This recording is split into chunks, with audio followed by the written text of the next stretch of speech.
Hey, welcome to Go Riding TV, the lifestyle of ATVing. Stops on today's tour include an exotic trip down under for some Kiwi-style quadding on the beautiful islands of New Zealand. Hitting the event circuit, we bring you a doozy. The Can-Am Spring Jam was a full-agended weekend that brought out hundreds to sample the attractions and trails. And we look into the mirror and dare to ask for opinions on our Real Riders test approach at our side-by-side comparison session. Keeping it fun, keeping it safe. Go Riding TV. It's all good, so let's roll. Go Riding is sponsored by Yamaha ATVs and Rhino. What kind of Yamaha are you? By G-Max Helmets, a perfect fit. There's a G-Max for everyone. And by Can-Am ATVs, the ultimate ride.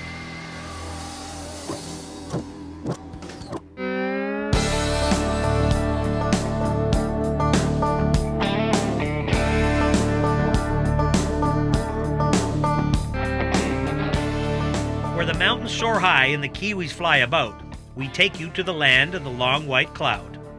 This land is way down under where the wheels of ATV enthusiasts turn year-round as they explore and enjoy some of Mother Nature's best creations. This land is New Zealand, and on this special Go Riding exotic destination feature, we land you in Queenstown on the South Island of New Zealand for an amazing run with the great folks at Offroad Adventures.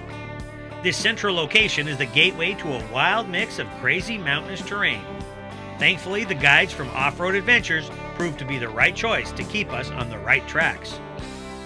Offroad Adventures is my family's business, which was started in 1990. And what don't we do really? We do everything that's off-road. We do quad bike touring, both on 4x4 and sports quads, motorcycle, on-road and off-road touring as well. And we specialise in the South Island of New Zealand since 1990.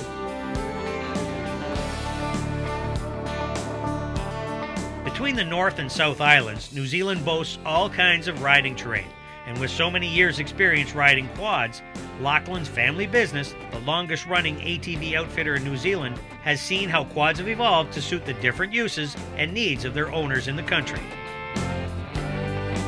A lot of New Zealanders use quad bikes to get to remote pig hunting or deer hunting spots, and then use the ATV to pull themselves back out of the bush to get the carcass of the beast out as well. You know, a lot of the bikes that are being imported are being imported for people to work around their farms on, and that's what a lot of people sort of stem it from. I mean, you know, the agriculture industry in New Zealand was the biggest industry up until recently, when tourism has taken over as our biggest export. As quad bikes have developed though, and they're starting to be re-engineered, like the Suzuki King Quad 700 with its fuel injection and independent rear suspension. Once you ride one of those, then you can actually look at sort of travelling 120 kilometres a day across the tops of mountain ranges and being reasonably comfortable on it.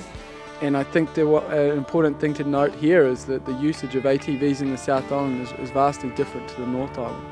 You'll find that the North Island has a lot more bush-orientated style riding versus the South Island, where if you look behind me at those snow-capped mountains, believe it or not, we can be there in about 25 minutes and playing in the snow.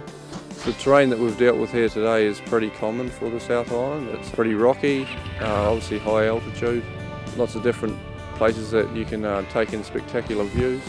And obviously with the conditions the way they were today, we're fortunate enough to have a bit of white snow. It's a little bit cooler now than it probably is throughout the summer months, but it doesn't stop us from operating year round.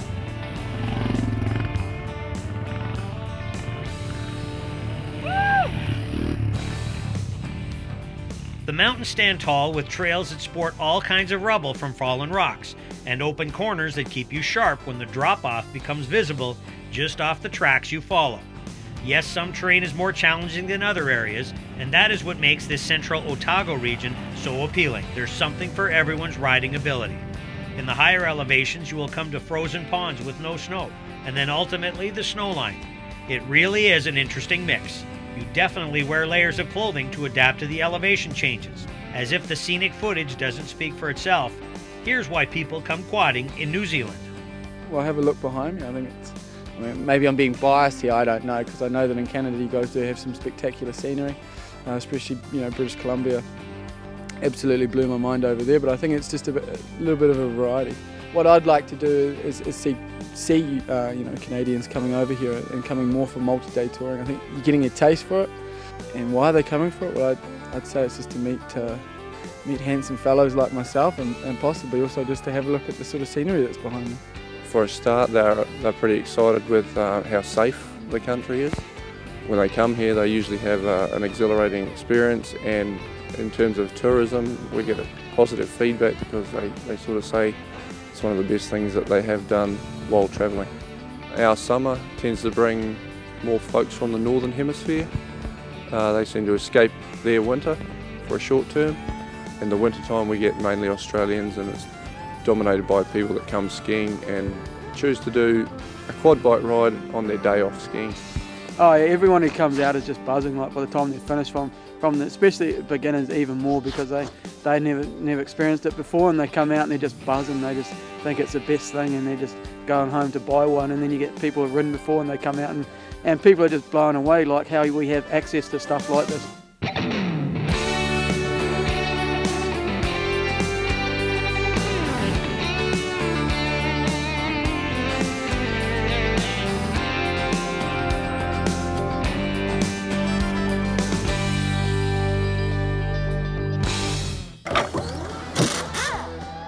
Real riders, real opinions when Go Riding returns.